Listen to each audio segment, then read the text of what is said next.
2007 সালে সুইজারল্যান্ড ভিত্তিক সংস্থা নিউ 7 ওয়ান্ডার্স ফাউন্ডেশন কর্তৃক আয়োজিত একটি ভোটাভুটির মাধ্যমে আধুনিক বিশ্বের নতুন 7টি আশ্চর্য নির্বাচন করা হয়, যার মধ্যে মাচু পিচুও একটি। তবে নতুন 7টি আশ্চর্যের মধ্যে মাচু পিচুর স্থান এখনও বহাল থাকলেও ভবিষ্যতে মর্যাদা হারানোর হুমকির মুখে এই ঐতিহাসিক স্থান। বিস্তারিত শিহাব ইসলামের ডেস্ক রিপোর্টে।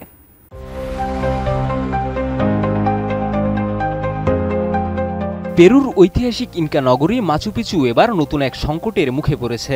বিশ্বের সপ্তম আশ্চর্যের মর্যাদা হারানোর ঝুঁকিতে রয়েছে এই প্রত্নতাত্ত্বিক নিদর্শনটি। নিউ 7 ওয়ান্ডার্স ফাউন্ডেশন এ বিষয়ে সতর্কতা প্রকাশ করেছে এবং এর জন্য দায়ী করা হচ্ছে অতিরিক্ত পর্যটক ভিড়, সীমিত সংরক্ষণ নীতি এবং সামাজিক অস্থিরতাকে। 2007 সালে নিউ 7 ওয়ান্ডার্স প্রকল্পের আয়োজনে বিশ্বের 10 কোটি মানুষের ভোটে মাচু পিচু নির্বাচিত হয়েছিল পৃথিবীর নতুন 7টি আশ্চর্যের একটি হিসেবে। তবে সংস্থাটির দাবি, এই মর্যাদা ধরে রাখতে পেরুর শীর্ষ নীতি নির্ধারকদের জরুরি পদক্ষেপ নিতে হবে।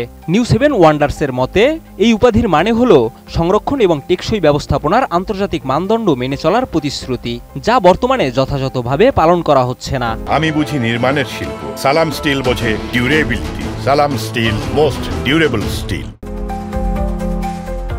সম্প্রতি পরিবহন রুট নিয়ে বিরোধ এবং বিক্ষোভের কারণে মাচু পিচু পথ দিয়ে আসা হাজারো পর্যটক আটকা পড়ে। স্থানীয়দের প্রতিবাদে ট্রেন লাইন অবরোধের কারণে 1400 পর্যটককে জরুরি ভিত্তিতে সরিয়ে নেওয়া হয়। পরে 72 ঘন্টার জন্য আন্দোলন স্থগিত করা হয়। কিন্তু এই ঘটনাটি নতুন সংকটের ইঙ্গিত দেয়। পেরুর সংস্কৃতি মন্ত্রণালয় যদিও নিউ 7 ওয়ান্ডার্সের মন্তব্যে সাড়া দেয়নি, তবে তারা জানিয়েছে যে মাচু পিচু ইউনেস্কোর বিশ্ব ঐতিহ্য তালিকায় রয়েছে এবং এর জন্য সংরক্ষণ কার্যক্রম অব্যাহত রয়েছে। জুলাই মাসে প্যারিসে অনুষ্ঠিত ইউনেস্কোর বিশ্ব ঐতিহ্য কমিটির বৈঠকেও মাচু পিচুর সংরক্ষণ ও ভিজিটর ম্যানেজমেন্ট পদক্ষেপের প্রশংসা করা হয়েছে।